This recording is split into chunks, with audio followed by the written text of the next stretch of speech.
Hello, everybody, and welcome back to my talk show. Let's talk about with Richa. And today we have an amazing guest, Michelle, who is, I haven't known her for a very long time, but it feels like we've known each other forever. And she's the most beautiful person I have met. And yes, I just Oh, love her energy. So will you guys. Hello, Michelle, and welcome to our. hello, Richa. Thank you, and that was an amazing introduction. I've been so impressed about everything you do, and just in the short time we've got to know each other. So I feel really honored and grateful, and for you for inviting me here today. So thank you so much for that. Thank you for being here. And could you just tell us a little bit about yourself? My audience is excited to meet you, and we want to know more about your achievement, your entrepreneurial journey. How did you get started in this area, and what do you do now? Oh, do you know what? It is a journey. Everything you do is a journey. And you and I spoke a lot about education, and a lot of the things that I've done in my later years, I didn't even know about when I was finished, with my education. So today, I basically work with helping business leaders to incorporate diverse thinking into their strategic vision. That's kind of to sum up what I do, workshops and help them get that diversity into their strategies and things like that, leadership workshops. And then also work a lot with inclusive leadership and how to kind of get the full potential out of your teams. Mm, mm, But my journey didn't start there, so it didn't start there at all. That's something that I kind of fell a little bit into, but I love what I do, and I run two businesses, so that's one of them. mm. uh, but my start is actually, I came to Norway as a child, so I'm half Indian, I'm half Norwegian. I was born in London, so that's why that's the dialect that I have. And so but all my schooling has been done in Norway, Mm, or most of my schooling, and not my first years, of course. So I have my master's in business and marketing. And by coincidence, I would say, I kind of fell into the tech industry. mm. And that was because I applied for a scholarship through the Export Council, which I got. And that meant that I could write my master's for a company that had applied for export, funding. And that was by chance falling into the tech, when then it was the data and computer industry. Mm. But that kind of formed the rest of my career. And that's because I very, very quickly saw how technology changes how we work, so being in the forefront of trends, how we work, how we communicate, how we do things. So I'm not a tech person when it comes to programming and things, but I understand technology and how to kind of get the best out of it. Mm. And I think that's what's been my career. It's first in the data and computer, and then very early into telecoms in Norway, and then working with mobile services, and then into the dot-com era that we had at the time. So everything to do with internet and services in that market. I co-funded or co-established an internet company with former colleagues and was the CEO there for few years. And then kind of that was my corporate career. Mhm. Um, and then children came along and they messed with my head because I wasn't going to have children. I wasn't going to get married. I had just been offered my dream job in London. My plans were to move back there. And then, as we know, love comes along, and I got children, and ended up actually kind of filtering out of being in the traditional corporate leadership roles and started my own consultancy. Wow. And that's when I kind of got into working with these different areas, but also with that tech, digital leadership in public companies, in official health related companies and things like that. And that's kind of took me further. So I've also established sales organizations across Europe, working with different cultures, working with different nationalities, different ethnic groups. And that was kind of what filtered me over to now what I'm doing. And that is working very much in that area of DEI, inclusion, diversity, leadership, and that's kind of put it in a really short time. But that's what I do, That's what I Yeah, do. I it's difficult to tell like 20, 30 years of a career into a few sentences, but it sounds like a very exciting journey. And as you were saying that love came along when you least expected it because there was Yeah, you had to bad timing. choose, and I think that happens to everybody, not just women, but everybody. It happens to where you suddenly are on a crossroad and it's like, should I go left or should I go right? Should I career or should I personal life? But like the children came along and you became a different kind of leader. Became a different kind of a CEO. I would say, yeah, I remember you asked me once, what was it that made those major changes in your career? And for me, it was definitely motherhood. I mean, there's been different pivots in my career that's changed my course. Um, but having children would be the biggest one, and not because I became less ambitious. I think I still have my ambitious streak in me, but it changed as to what I wanted to spend my time on. And I remember that I still wanted my career, but it made me very unhappy personally, not to have time with them. Mm, Because I was like, wait a minute, this is the time I get. And now, my children are 22 and 25, and I'm not on their top priority list of spending their time with. But they still come home and they still really, spend lots of time with us. So for me, that was kind of making major changes. But I think you can make those major changes and still stay ambitious and still work with important things, because I didn't want them to be feel that I would say, oh, because of you, I couldn't do what I wanted. no. I didn't want that. I wanted to be that, oh, because of you, I just changed my course Mm, for a little while, mm, and mm. did other things, and learned so much from it. I think so. I think it comes down to, as long as you're making a conscious choice Mm, that I'm choosing this, it becomes mm, your choice. And the moment you take responsibility for it, you're okay with it. And another thing, I think you will always get another opportunity. I think a oh, lot of yes. people feel that, oh, but if I don't take it now, it will never come back. Yeah, If it doesn't come back, in that same situation or the same look, it will always come back wearing a different hat, or yeah, you can create the opportunity for yourself, yeah. afterwards. So I guess when I chose to go from a really high paid programmer to a CEO of a very small cultural organization, I had to, I was I had to reduce the pay because I was not Mm, paid as much as a programmer anymore. And but I chose to be at home with my children because mm, that job gave me so many opportunities to have home office. I had to do my work. Nobody was standing over me when I had to, as long as I did no, it in time. me too. Nobody cared how I did it or when I did it. If I did it in night or early morning, nobody cared as long as I delivered, you know. Yeah. And so for me, that meant a lot of freedom. I could take Mm, my kid to any meeting, any event, anything. And it felt so good because I was spending time with my child while I was yeah, working.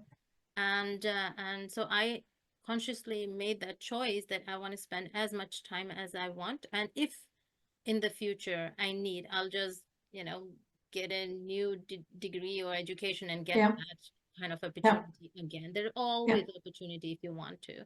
So I think as long as one make a conscious decision and make sure that it's your decision, it doesn't feel yeah. bad, you know. But I remember, and I actually wrote a book about this, called Super Mama, which is only in Norwegian. But I remember when I understood that I was pregnant, and that was part of the plan, because I was that type. I had a plan and goal for everything, and I just didn't think it would happen so fast. And I remember sitting in my boss's office crying my eyes out because I thought my career was over. I mean, my big fancy career was totally over, and life was over as I knew it. And my biggest advancements and promotions and also opportunities actually came after I had children. Really. And I think that's because I had a different mindset, definitely a different mindset. Of course, I've also fallen into the trap of nearly exhausting myself, of being, best at everything and everything had to be perfect at home and things like that. But you come to a point where you can't do that anymore. Yeah. So you have to just be flexible, and I think that flexibility is what you take further on into your life. I think that's really important. Yeah. Yeah. And I just want to ask you, have motherhood changed the way you both coach and teach other, mentor others, but also the way you lead teams? Have you Oh felt yeah, personal change because of motherhood? yeah. I think it's quite a large change for me because I've always been very gold focused, My mother showed me papers that I had written when I was 16, 17, and on those papers it says I will be a CEO within the age of 30 and own my own company. And I was 31, right? So I was like, did I reach that goal or didn't I reach that goal? So I think what it's done to me is empathy. I think a lot of you can still be empathetic even though you don't have children. That's not what I'm saying. But for me, it's more about understanding the full spectrum of a person, Mm, yeah, and where they are in their life cycle and what's important to them. So mm, being able to connect to people through also life experience, I think, is really important. And I think the biggest example I have of that was when I was the CEO. I had one child at the time. One of my best employees, she came and she was pregnant and she wanted advice. And she asked me, what is your advice as a mother? Should I take full paternity leave or should I take a shorter paternity leave because of the situation at work? That I know that you need me. And I was like, oh, I struggled. I was like, as a leader, I didn't want her to be off one single day. I mean, I needed her in the office every day, right? of course. So I said to her, okay, I'm going to give you two answers. I said, because my conscience was like, I cannot lie to this girl. She was a lot younger than me. And I said, okay, as a leader, because of your competence, we will struggle, yes, without you. That's definite. I would want you to be here all the time, preferably not be pregnant. So and she, we could laugh about it. And I said, but as a mother, I can only say take the time that you need to recover, to bond with your child, to get that time. And then eventually, because I knew her very well, I said, eventually you will get bored and you will come back to me, you know? So, which she did.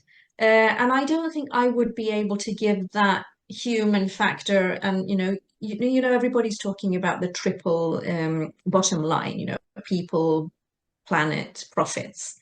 And that's where I think maybe I'm able to put people first Yeah. and think in that way.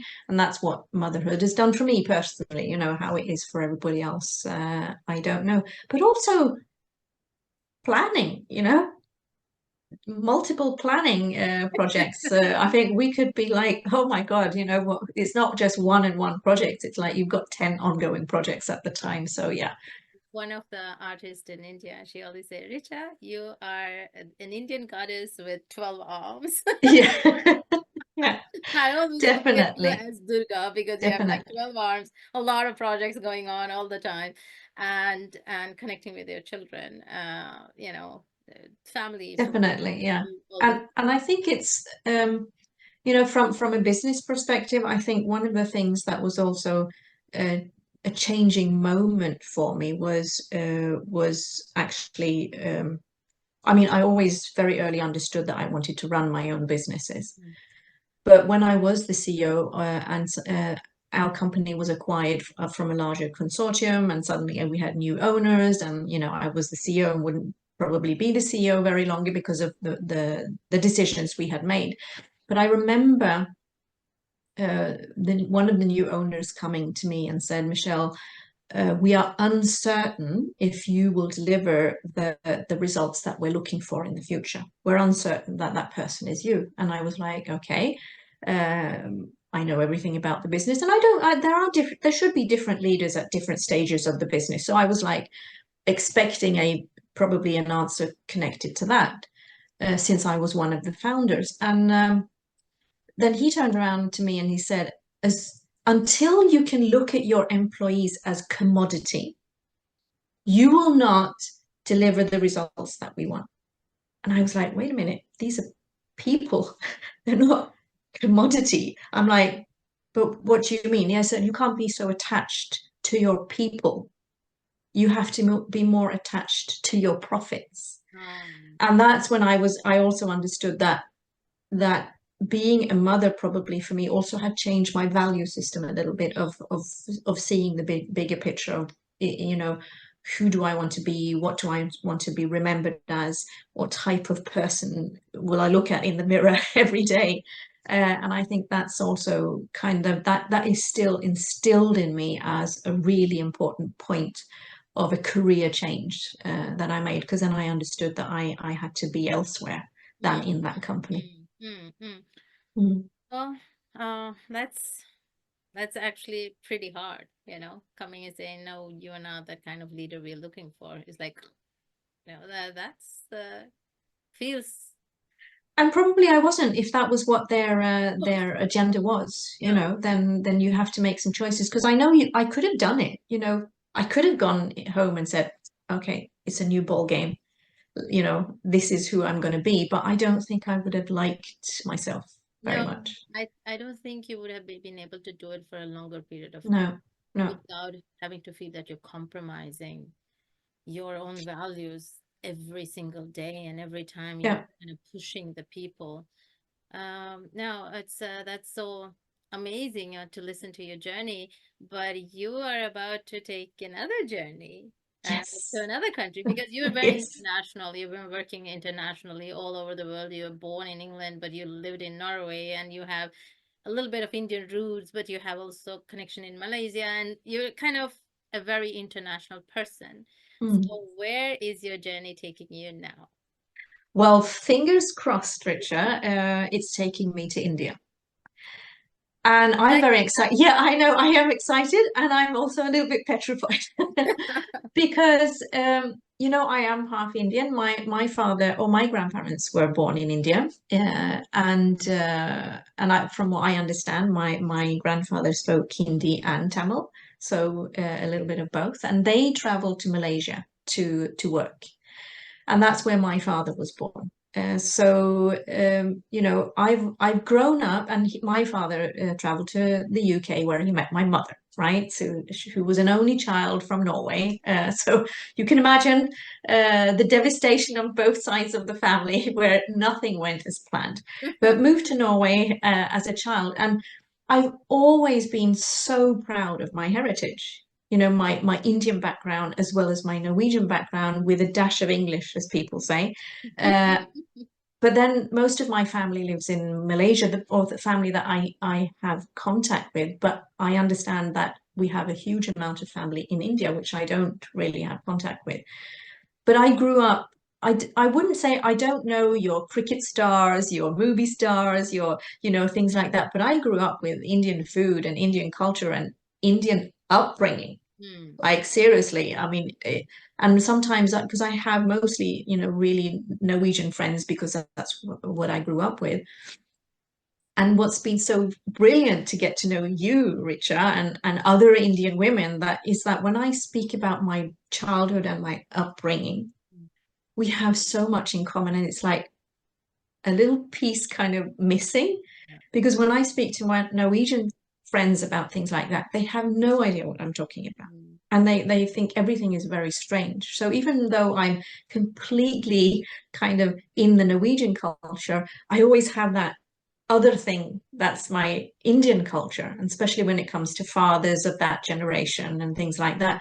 And so when I've been talking to you, it's been like, oh my God, I don't have to explain anything. You just understand what I'm talking That, about.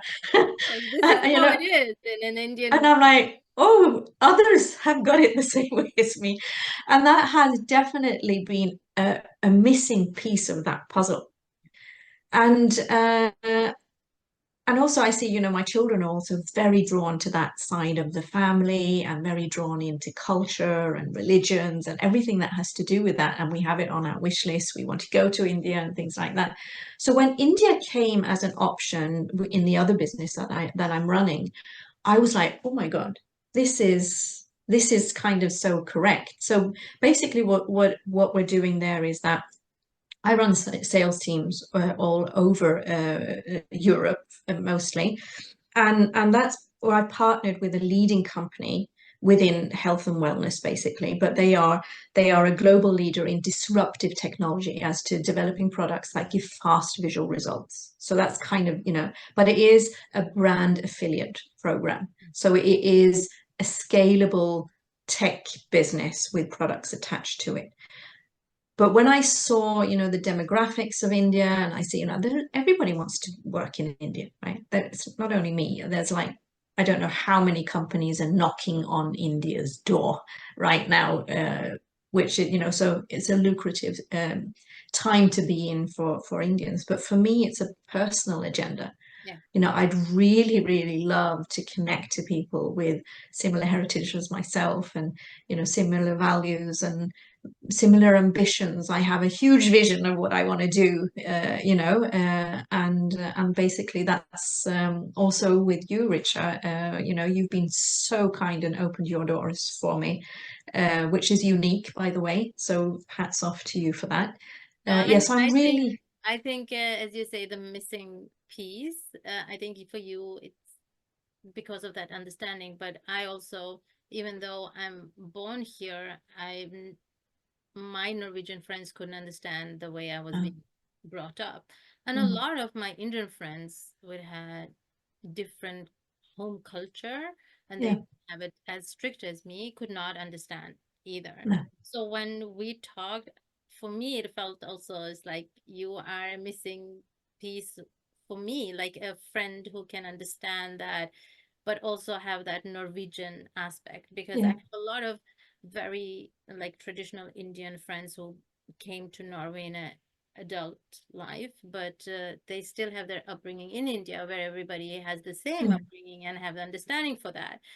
But it's that to be understood without have to explain yeah, everything, why I yeah, couldn't have a boyfriend and why I couldn't be out so late and why, there's a lot of explanation and always have to defend your yeah, parents because yeah, they come from a good place and you mm, understand that they are brought up in a different culture, but it's mm, a clash for you here. So I think it was really nice for me also feeling that we are kind of sisters from different parents. yeah, definitely, But I'm not definitely. half Norwegian, but I, but the thing is, I don't look Norwegian. I don't look ethnic Norwegian, and that would be strange to say that I do, So my mother is completely blonde with blue eyes. So obviously my father is not, and so I'm kind of I'm not Norwegian and I'm not quite Indian.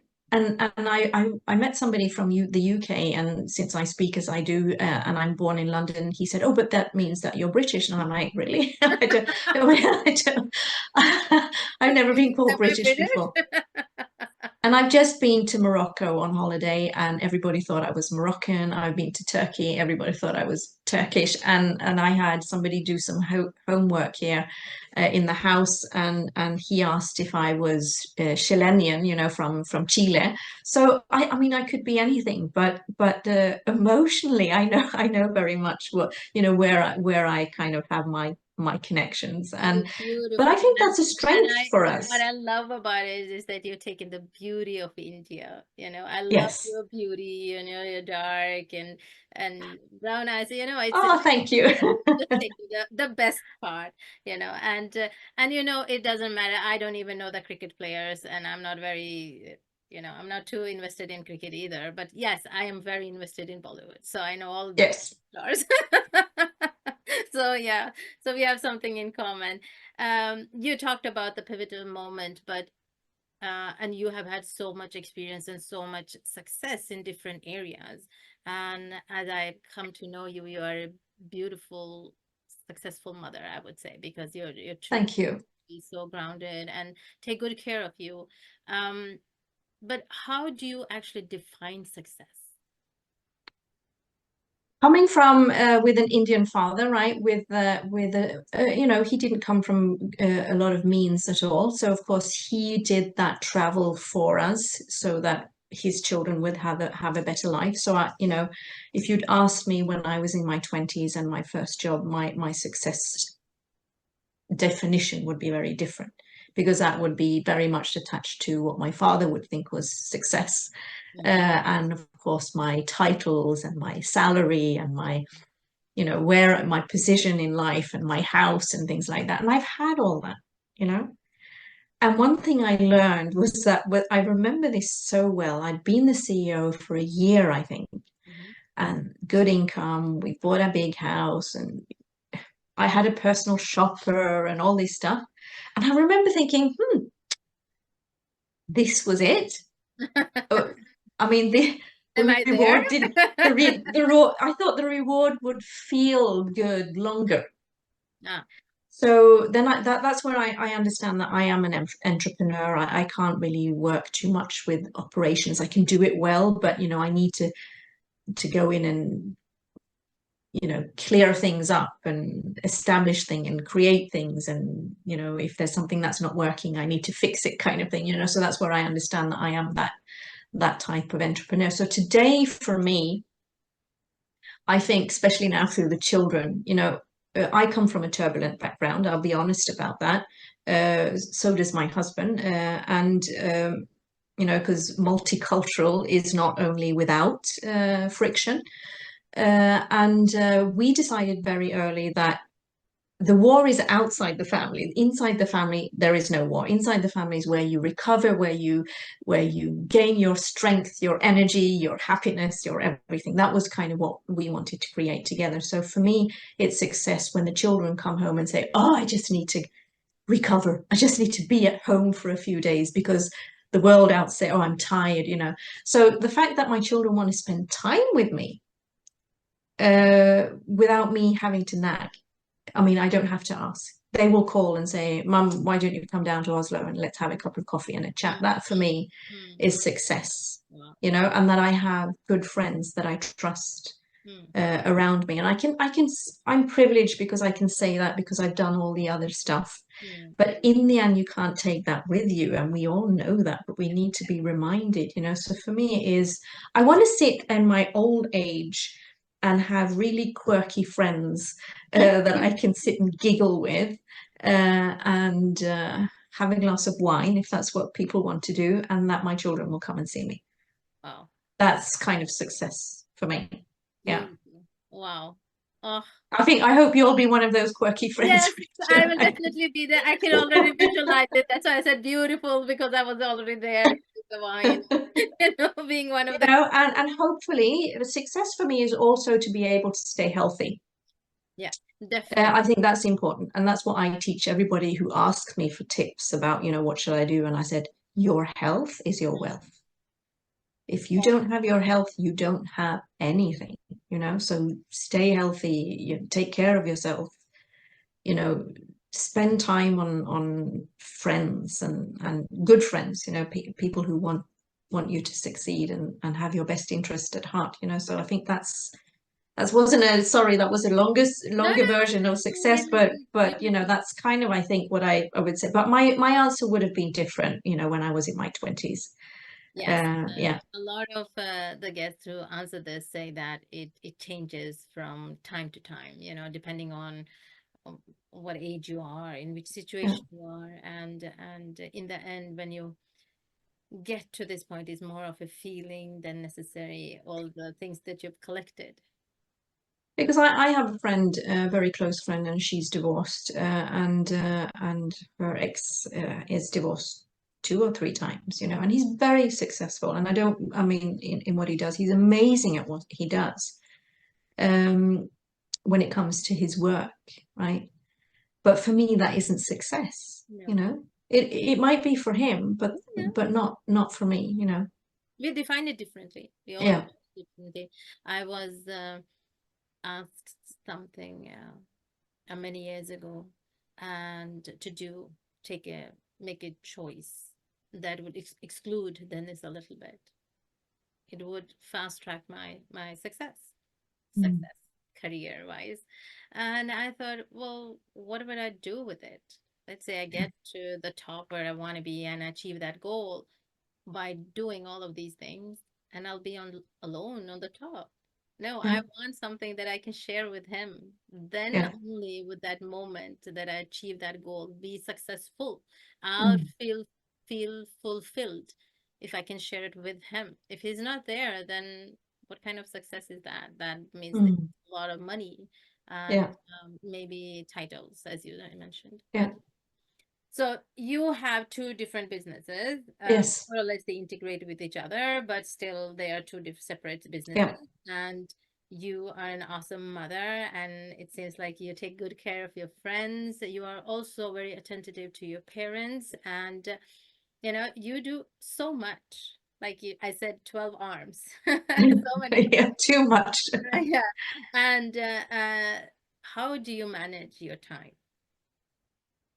Well, I remember you asked me that you would ask this, or you told me you would ask this question, and I was like, oh my God, sometimes poorly and sometimes strictly. But what I do tend to do is because I have two different areas, and because I have elderly parents, that is quite demanding, and it was different, when my children were little and my parents were kind of younger, so they weren't ill. So it's kind of, I don't have that much around my children anymore because they are of the age of 22 and 25.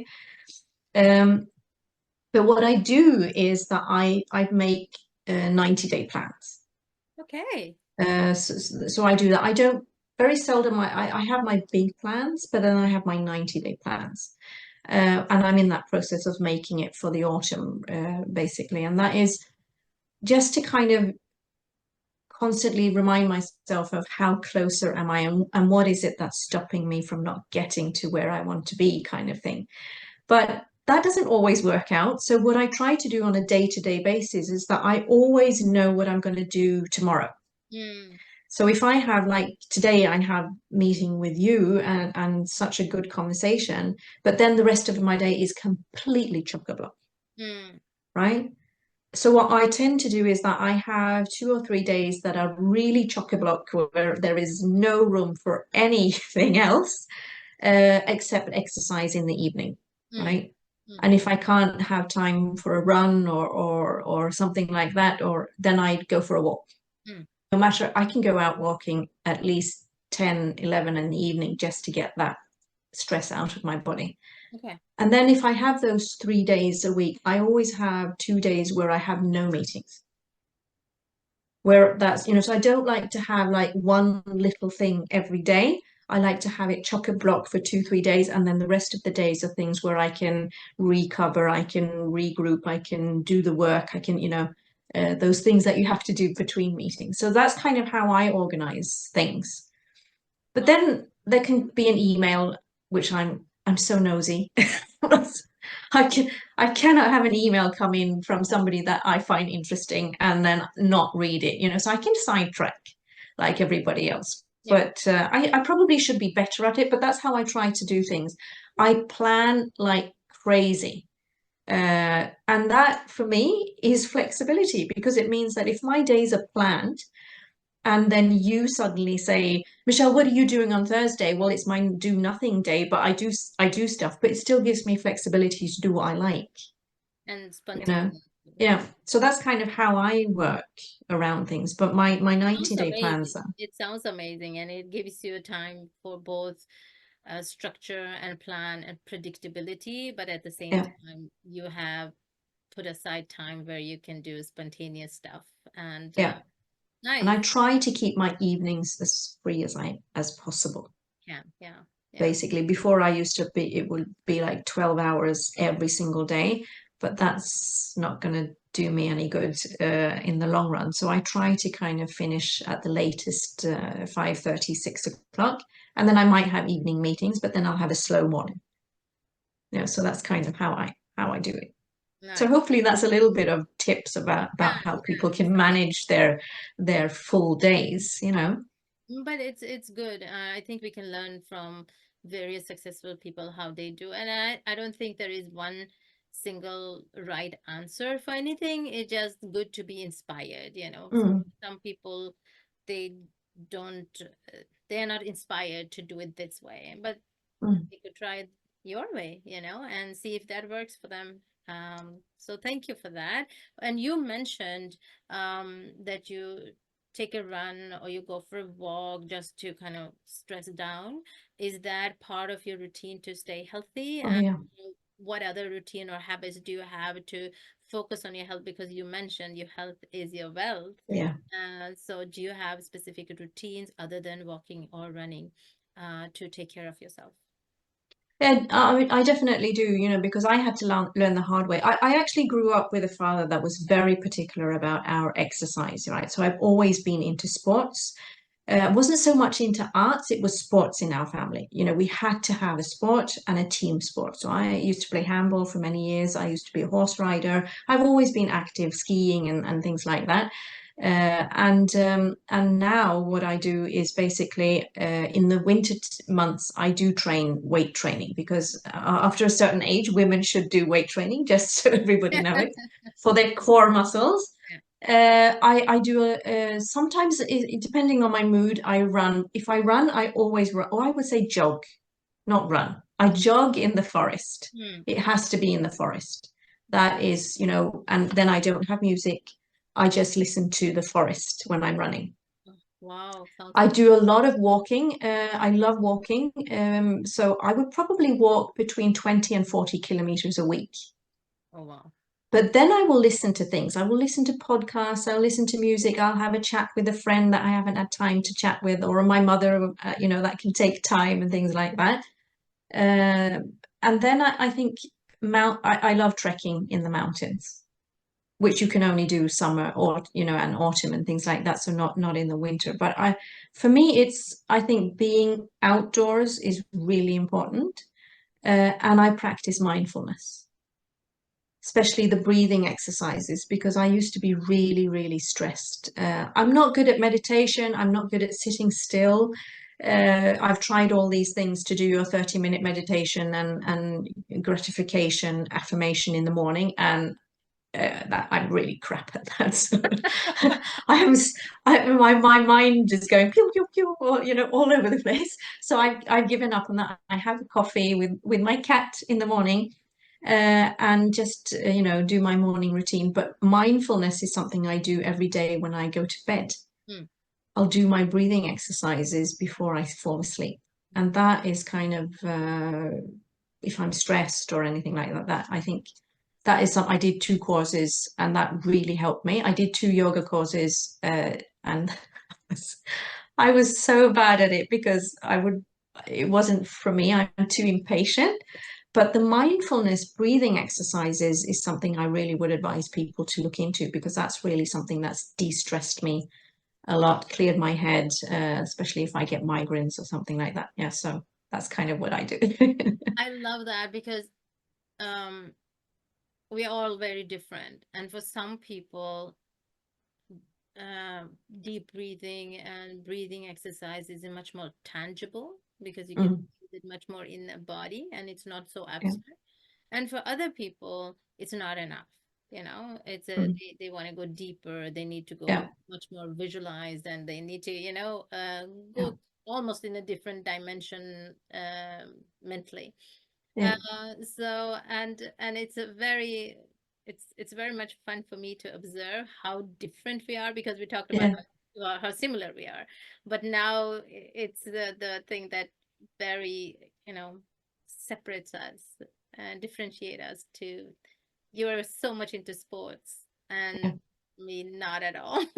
I'll shy away from sports. I don't even watch sports anymore. I But was that's very not into quite, you dance. For yes, me, but that is, dancing, but it's I never thought of dancing as a sport. I thought no, more of a creative thing, but when my health coach was watched my performance 2 years ago, he said, "Well, this is very high intensive," and yeah, it is very high intensive because I do push my body a lot, and there are a lot of uh, you know, yeah, physical. challenges with it, so it is a kind of a sport, but I never thought of it as a sport. For me, No. it's like I think the result is probably the same, yeah, where it's freeing energy, stress, yes, yes, you get a little bit of connection peace of with mind. yourself, and it could be with a group or it could be solo, so it is very much the same. But I'm very much into meditation, sitting quietly, sitting, deep into meditation, whereas you are too restless. Yeah. Love yoga. Today morning I did 51 sun salutations. Wow. I know what it is Yes. and I've tried it. Yes. you know for me that was mastery, because I've Mm, done it a few times before, but 51 sun salutation, I know I'm pushing myself, I'm getting mm, better. So the next, my teacher was saying, my guru was saying, maybe you should 101." I was like, oh, let me just master this first, yeah. 251. Yeah. So for me, yoga is maybe what walking in the woods is for you. Yeah. But I do love walking. I do love listening to a podcast or talking to somebody, just be in the woods also. But meditation and yoga has become a very, very big part of my life. And Mm, it's fun to see how similar we are, but at the same time, how different we are, how we de-stress and which in technique. different ways. Yeah. And I think ultimately it really doesn't matter as long as you find Mm, what works for you. Uh, yeah. do what makes you feel happy. But Yeah. the most important thing is to be moving. There Yeah. must be a movement. There must be something, as you said, mindfulness, something for the Mm, physical, emotional, and the mental health. And then mm, you will have a better health altogether. yeah. Yeah.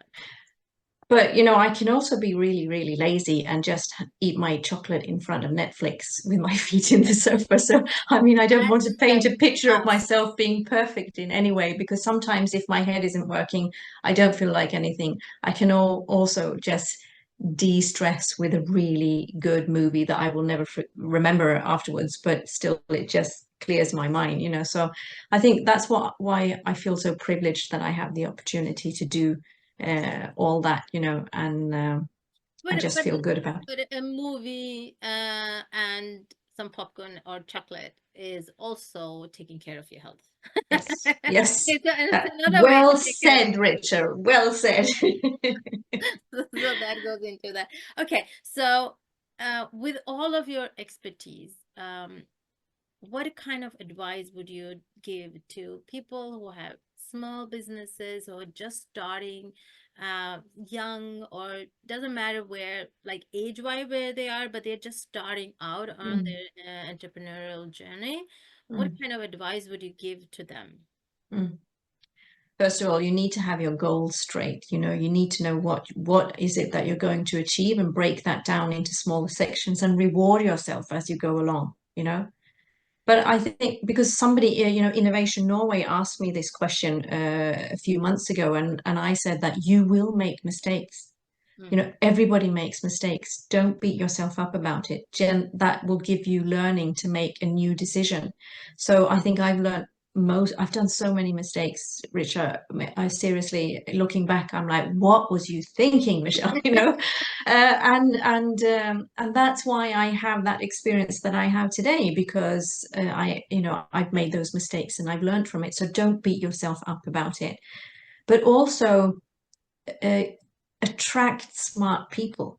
yeah. I've never been intimidated by being with people who are smarter than me. And I've never been afraid to ask for help, because if I've always thought that if I'm with people who are smarter than me, it's going to rub off in some way, right? I'm going to become smarter. So, and you can't do everything on your own. So team up with people who are better than you on areas that you're really bad at, Mm, because you can't be good at everything. You can't do everything on your own. That's just how. And if I'm going to say one last thing, and that is, please take care of your health.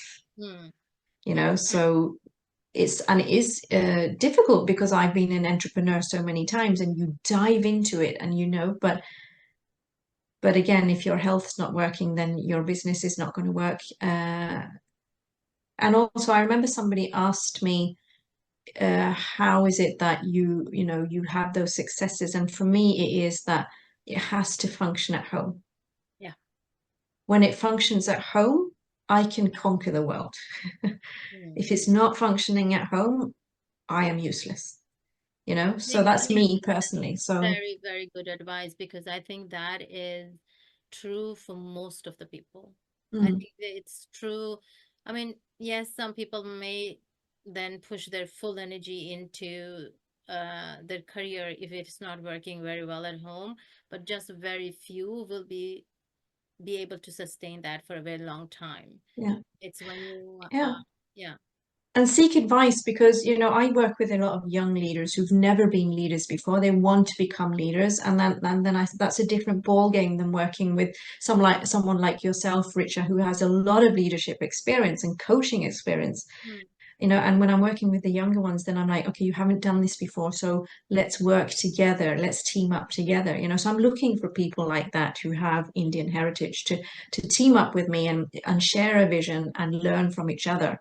And I think that's what creates success. So if people can do that and be kind of you know, you have to, if you're going to, you have to have a strong ego to be an entrepreneur, but you have to let go of your ego to be successful.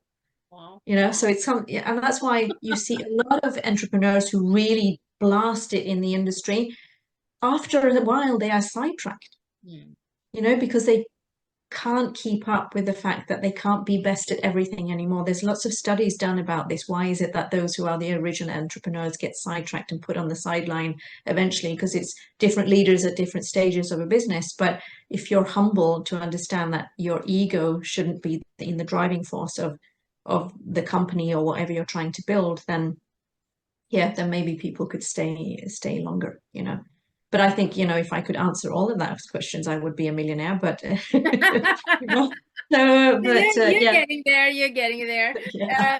But it's there's so many golden nuggets that you've given us today, Thank you. I and hope I have given value to your yes, conversation. yes, amazing, amazingly, a lot of value. Thank you, Michelle, so much for your Thank you. time and your wisdom. And what I'm thinking the most, and I hope most of my audience is taking with them, is surround yourself with smart people. And Michelle Mm. is a very smart and successful Thank you. person. So Likewise. to get in touch Likewise. with her, connect with her on her social media handles. We're gonna share them below or above the video, and go and check it out and connect with her. And if you want to uh, join Michelle in her journey, then you should definitely connect with her and ask how you can be, A started part of it. a Yeah. part of it, because it's going to be very, very exciting. I'm very excited to be a part of it.